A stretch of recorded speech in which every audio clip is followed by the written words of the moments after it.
은혜와 평강이 우리 모두에게 임하기를 예수님의 이름으로 간절히 축원해 드립니다. 오늘 말씀은 사도행전 15장 22절에서 35절 말씀을 근거로 스스로 삼가면 잘되리라 라는 제목으로 하나님 말씀 증거하겠습니다. 성령이 이끄는 교회 사도행전 강의 61번째 시간입니다.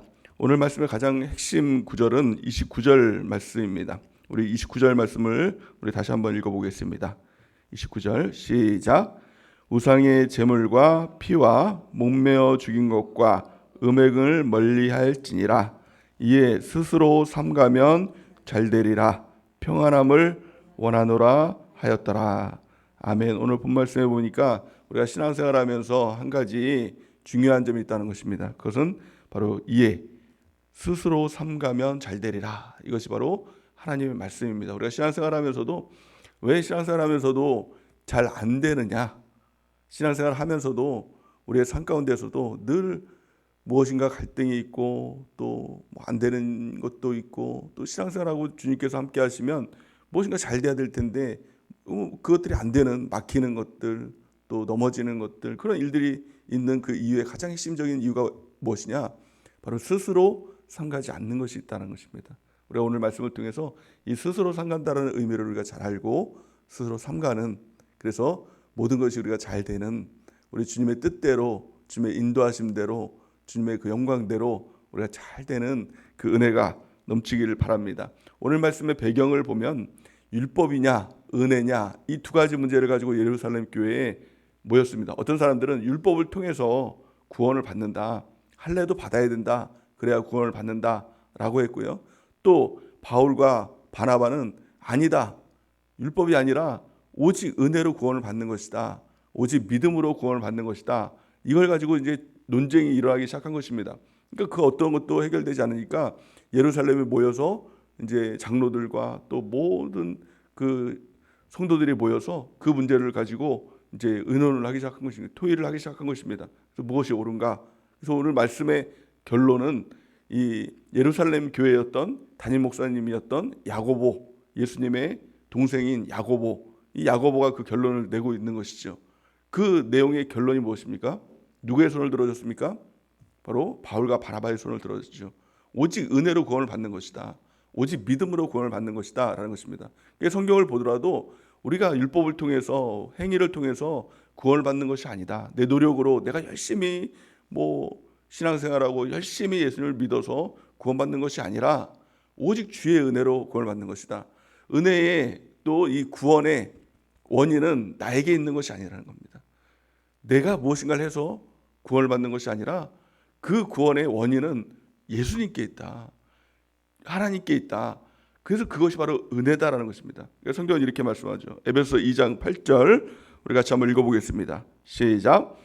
너희는 그 은혜에 의하여 믿음으로 말미암아 구원을 받았으니 이것은 너희에게서 난 것이 아니요 하나님의 선물이라. 아멘. 구원은 전적인 하나님의 선물이라는 것입니다. 내 노력에 1도 들어가지 않은 전적으로 하나님께서 하신 처음부터 끝까지 하나님께서 하신 하나님의 선물이라. 이것이 바로 구원인 것입니다. 이것을 바로 우리가 은혜라고 이야기를 하는 것이죠. 다 주님께서 주신 것입니다. 근데 문제는 뭐냐면 우리가 은혜를 붙들어야 된다. 은혜로 구원을 받았다라고 하면 사람들은 극단으로 치닫는 사람들이 있습니다. 은혜로 구원받았으니 내가 아무것도 하지 않으니 이제 하나님께서 다 알아서 하시겠지. 나는 이제 놀고 먹고 또 죄짓고 그래도 하나님께서 그 죄 다 씻어주시겠지. 그러면서 그 은혜를 방종으로 이끌고 가는 사람이 있다는 것입니다. 그 말씀에 대한 경고가 바로 오늘 말씀인 것이죠. 그래서 스스로 삼가라라는 것입니다. 그 스스로 삼가라는 것은 다른 사람을 향해서 잣대를 가지고 그 사람을 향해서 정죄하고 스스로 삼가는 것이 아니라 내 자신을 향해서 하나님의 말씀을 가지고 내 자신을 향해서 스스로 삼가야 된다라고 이렇게 말씀하고 있는 것입니다. 스스로 삼가야 됩니다. 그래야 우리가 신앙생활하면서도 하나님의 인도하신 가운데 형통한 삶, 하나님께서 인도하신 가운데 하나님께서 주시는 그 복 가운데 또 은혜 가운데 그 삶을 살아갈 수가 있다는 것입니다. 항상 스스로 삼가지 않으면 내 자신으로 인해서 사망의 음침한 골짜기로 가는 것입니다. 그래서 영십의 말씀을 통해서, 약속의 말씀을 통해서 그 말씀을 다시 한번 들어보면 그 말씀이 있는 것이죠. 사망의 음침한 골짜기로 가는 것 누가 가는 것입니까? 그렇게 영십의 말씀을 통해서 우리 가운데 질문을 하시더라고요. 누가 가는 것이죠? 하나님께서 그 길로 인도하시는 것이 아니라는 겁니다. 사망의 음침한 골짜기로 그 양이 가는 것입니다. 우리가 그 길로 가는 것입니다. 잘못된 길로 가는 것입니다. 우리가 신앙생활 하다가도 때로는 환난의 길을 가고 고통의 길을 가고 또 넘어지는 길을 갑니다. 그런데 우리 생각은 하나님께서 그 길로 인도하시는 거겠지. 하나님께서 그 고난을 통해서 나를, 내 믿음을 정금같이 만들기 위해서 그렇게 하는 것이겠지. 근데 사실은 아니라는 것입니다. 99.9%는 다 우리가 가는 길이라는 것입니다.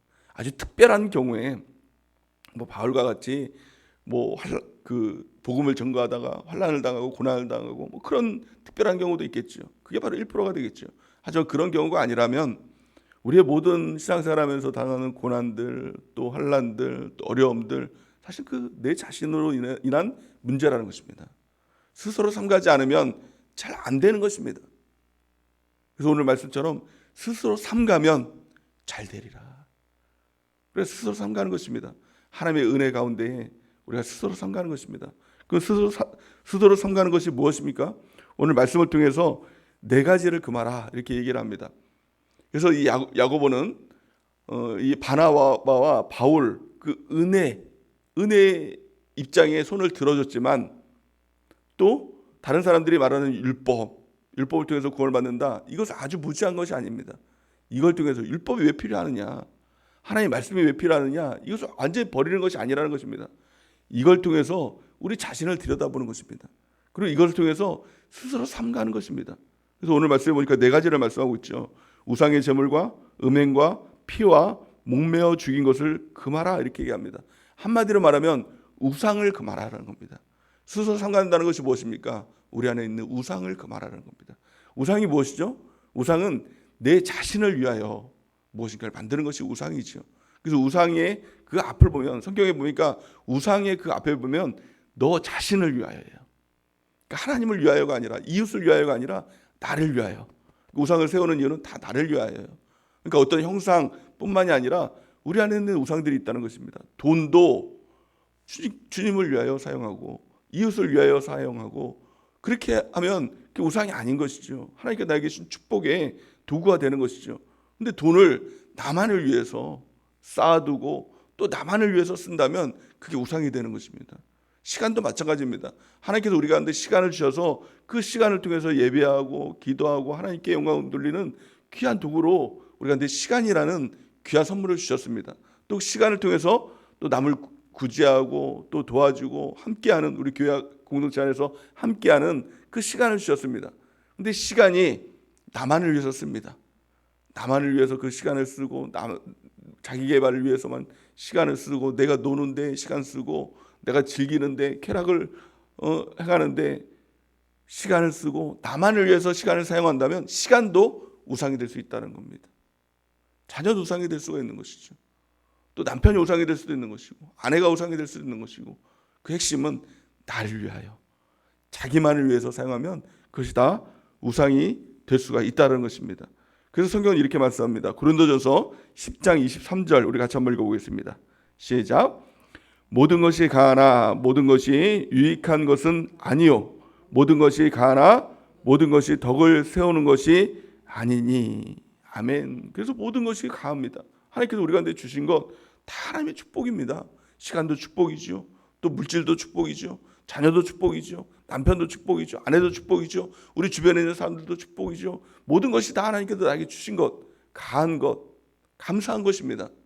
그러나 성경에 보니까 그것이 모든 것이 유익한 것이 아니요, 모든 것이 가하나 모든 것이 덕을 세우는 것이 아니요.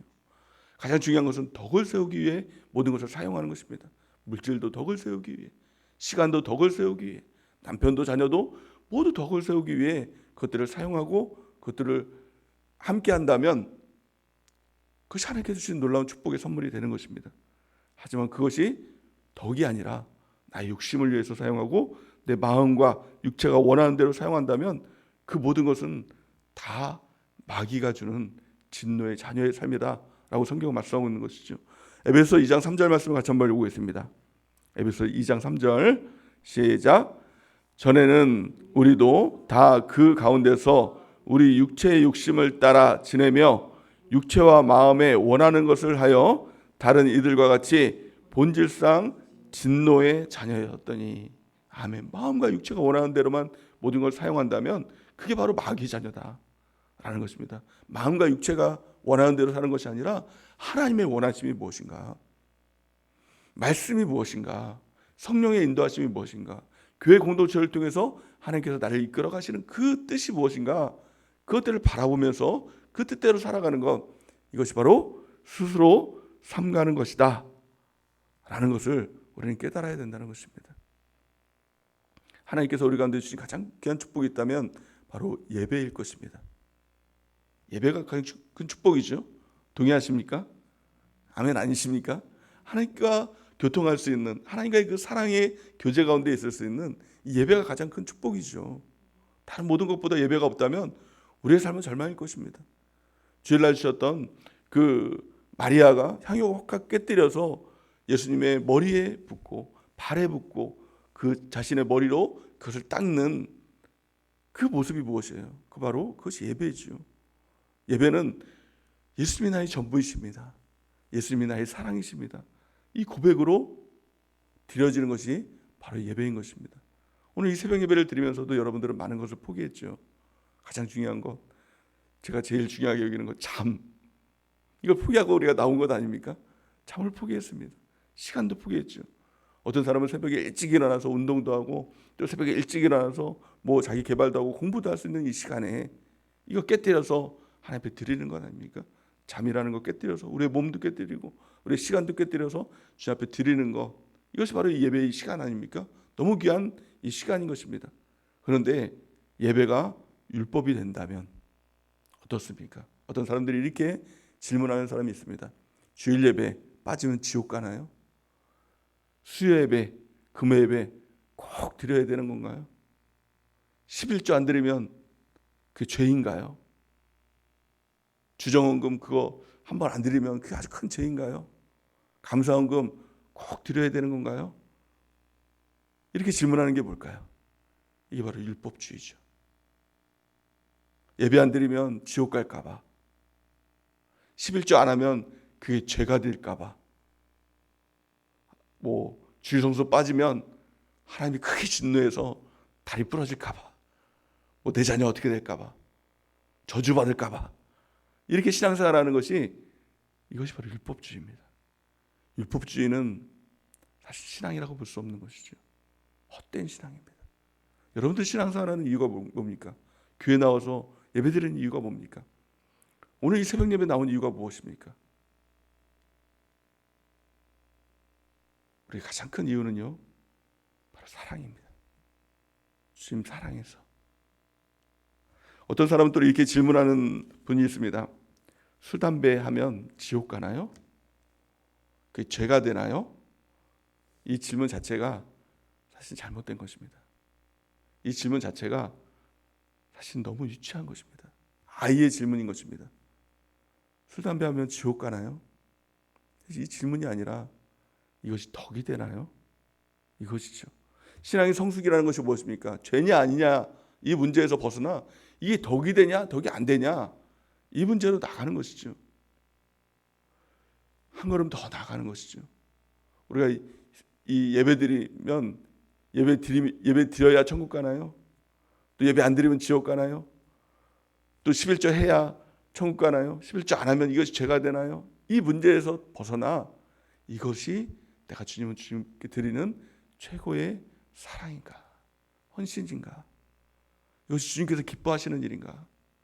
이것이 또 다른 사람들에게 덕이 되는 일인가? 이것으로 한 단계 나가는 것, 이것이 바로 은혜인 것입니다. 그 율법이 아니라 죄냐 아니냐 이 문제에서 이제는 벗어나 이것을 통해서 우리 주님께서 기뻐하실까? 이것을 통해서 다른 사람들에게 유익이 될까? 하나님 사랑, 이웃 사랑, 이것으로 나아가는 것, 이것이 신앙의 성숙인 것입니다. 이게 진짜 신앙인 것이죠. 율법에서 벗어나 이제는 은혜의 믿음으로 한 걸음 더 나가는 은혜가 있기를 바랍니다. 그러면 신앙생활이요 기뻐집니다. 율법을 통해서 죄냐 아니냐 이 문제를 가지고 신앙생활하는 사람은 늘 마음에 짐이 있습니다. 해도 그것이 기쁨이 안 되고, 안 하면 그것이 더 큰 마음의 짐이 되고. 그러니까 그런 사람들이 하는 말이 뭐예요? 교회 와서도 은혜가 없다. 예배드려도 은혜가 없다. 왜요? 율법주의니까. 율법주의는 은혜가 없습니다. 율법주의는 사실 기쁨이 없습니다. 율법주의는 사랑이 없는 것입니다. 율법이 아니라 이제는 은혜로 우리가 더 나가야 된다라는 것을 성경은 말씀하고 있는 것입니다. 성경은 이렇게 말씀합니다. 빌립보서 1장 27절 우리 같이 한번 읽어보겠습니다. 시작. 오직 너희는 그리스도의 복음에 합당하게 생활하라. 아멘. 이 복음에 합당하게 생활하라. 이것을 다른 말로 말하면 자발적인 순종입니다. 억지로 하지 말라는 거예요. 예배도 억지로 드리지 말라는 거예요. 왜 억지가 돼요? 안 드리면 저주받을까 봐. 안 드리면 안 될 것 같으니까.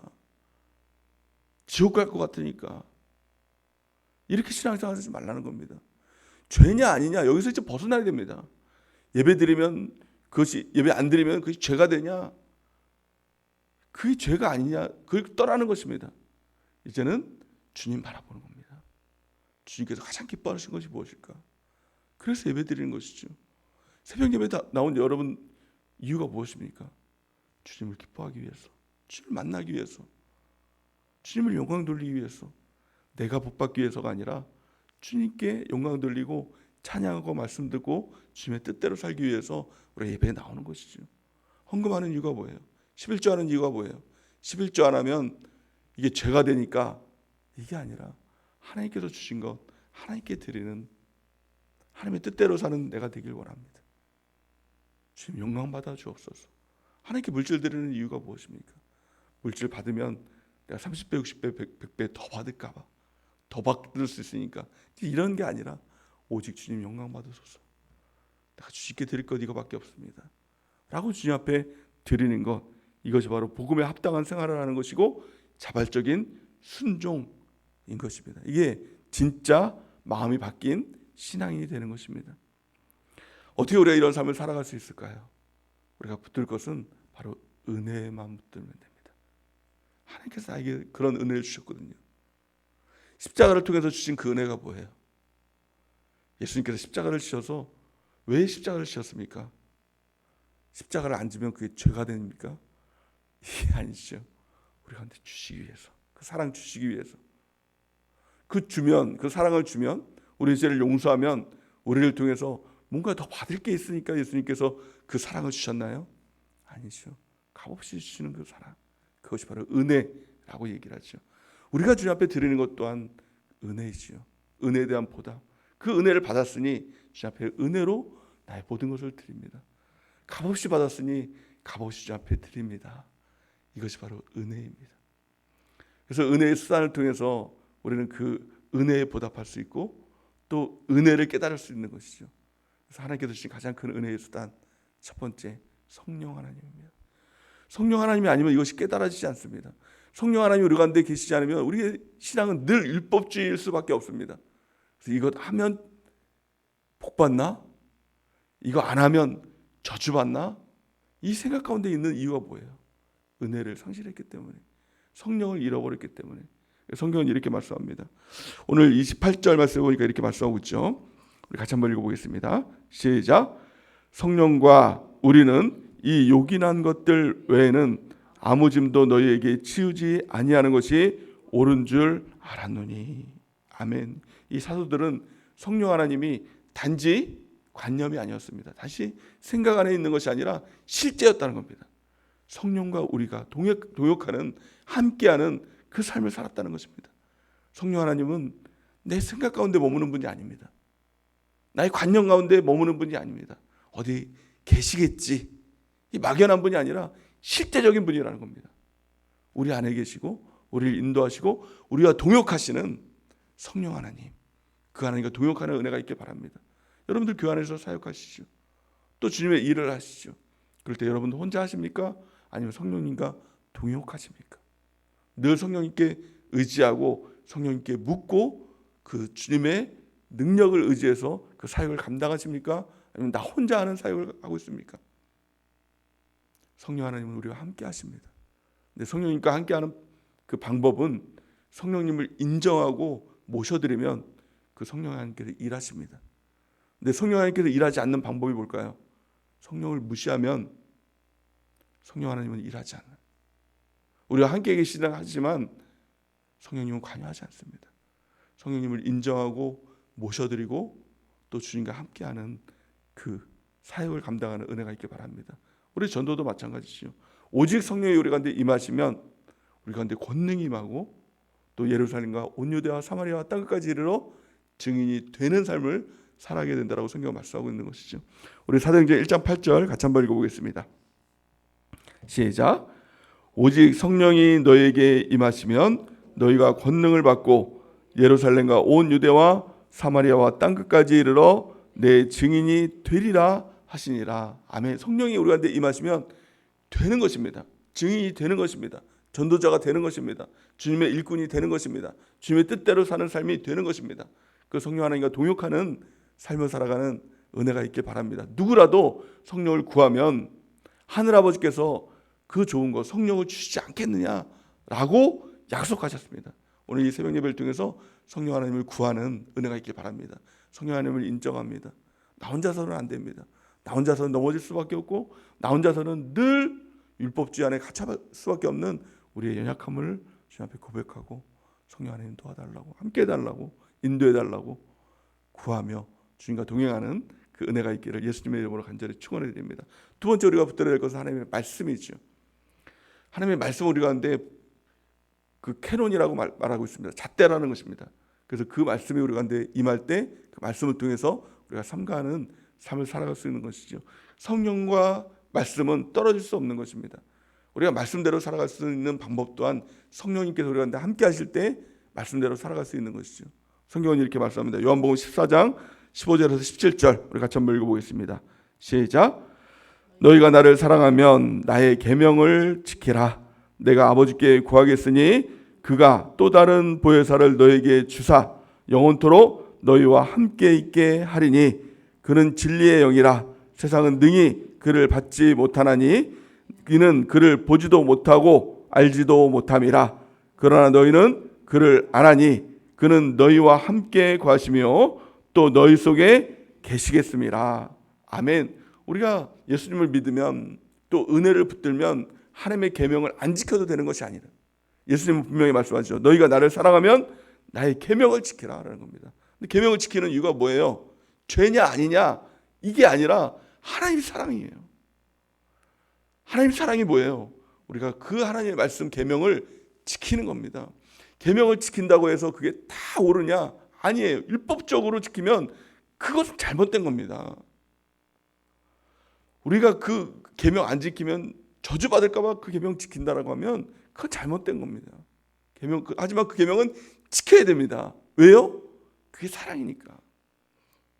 이해가 되십니까? 계명을 지켜야 됩니까? 안 지켜야 됩니까? 지켜야 되죠. 근데 율법주의자들은 또 동일하게 지켜야 된다고 합니다. 근데 왜 지켜야 된다고요? 그게 안 지키면 죄가 되니까. 이게 아니라 은혜주의자들은 뭐예요? 계명 지켜야 됩니까? 안 지켜야 됩니까? 잘못된 은혜주의자들은 안 지켜도 돼. 은혜인데 뭐 이렇게 얘기합니다. 근데 진짜 은혜주의자는 당연히 지켜야죠. 왜요? 그게 예수님을 사랑하는 거니까. 그러니까 계명을 지키는 것도 사랑으로 지키는 것, 이게 은혜입니다. 너 어떻게 지킬 수 있습니까? 내 힘으로 안 된다는 겁니다. 그것 또한 은혜로 성령을 주시겠다는 겁니다. 성령 하나님을 의지하고 주님을 사랑하고 내가 계명을 지키겠다고 하면 그 계명을 다 지킨다는 겁니다. 예수님께서 이 땅에 오신 이후 계명을 폐하러 온 것이 아니라 계명을 완성하기 위해서 왔다. 그게 무슨 말이에요?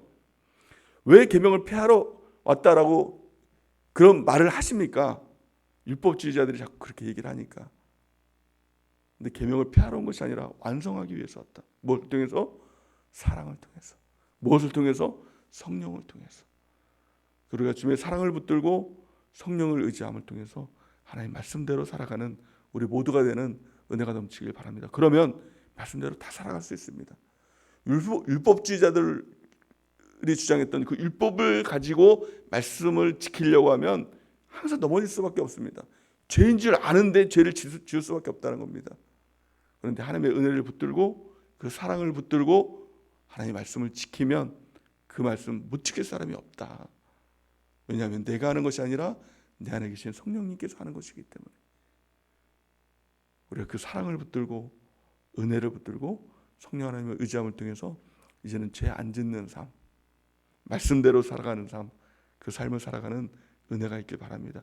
그것이 실제가 되기 위해서 우리 주님께서 주신 것 놀라운 교회 공동체를 주신 것입니다.